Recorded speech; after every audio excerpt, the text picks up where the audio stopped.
రామచంద్రపురంలో చింటూ కథ అనగనగా పచ్చని ప్రకృతితో కలకలలాడే రామచంద్రపురం అనే పల్లెటూరు ఉండేది. ఆ ఊరిలో ఉండే ఒక కుర్రాడు చింటూ. వాడికి తన చదువంటే ఎంతో ఇష్టం. అదొక నిధి లాంటిది. తమ ఊరిలో ఉన్నత చదువులకు అవకాశం లేకపోవడంతో తల్లిదండ్రులకు దూరంగా పట్టణంలోని ప్రభుత్వ హాస్టల్లో ఉంటూ తన కలను వెంబడించేవాడు. చింటూ చిన్నవాడే అయినా అతడి మనసులో పెద్ద కలలు ఉండేవి.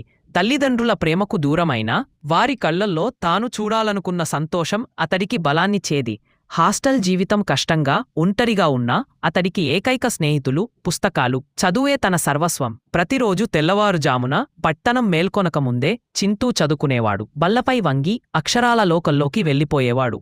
హాస్టల్ గోడలు, పక్కనున్న విద్యార్థుల నిద్రమత్తు అతడి ఏకాగ్రతను చెదరగొట్టలేకపోయేవి. అతడి లక్ష్యం చాలా స్పష్టం: బాగా చదివి గొప్ప ఉద్యోగం సంపాదించి తన తల్లిదండ్రులకు అన్ని కష్టాలు దూరం చేయాలి.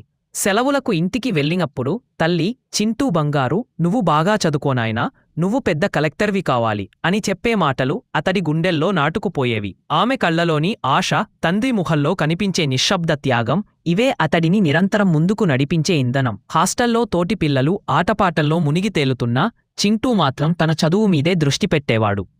ఒంటరిగా ఉన్నప్పుడు రామచంద్రపురంలోని చెరువుగట్టు అమ్మ గోరుముద్దలు గుర్తుకు వచ్చి కన్నీళ్లు వచ్చినా వెంటనే తేరుకొని, నా కష్టం ఈ రోజు మాత్రమే, రేపటి నా విజయం నా తల్లిదండ్రుల సంతోషం అనుకొని మళ్లీ చదువులో లీనమయ్యేవాడు. చింటూ పడిన కష్టం అతడి ఏకాగ్రత వృథా పోలేదు. ఉన్నత చదువులో మంచి మార్కులు తెచ్చుకొని అతడు అనుకున్న లక్ష్యాన్ని చేరుకున్నాడు. చింటూ తన తెలివితేటలు, చదువుతో పట్టణంలో మంచి ఉద్యోగం సంపాదించి తన తల్లిదండ్రులను పట్టణానికి తీసుకువచ్చి వారికి సుఖమయమైన జీవితాన్ని అందించాడు. ముగింపు: రామచంద్రపురం నుంచి వచ్చిన ఆ చిన్నారి చింటూ తన చదువు పట్ల ఉన్న అపారమైన ప్రేమతో, తల్లిదండ్రుల పట్ల ఉన్న బాధ్యతతో తన జీవితాన్ని, తన కుటుంబాన్ని మార్చుకోగలిగాడు. కష్టముంటేనే కల సాకారమవుతుందని నిరూపించాడు.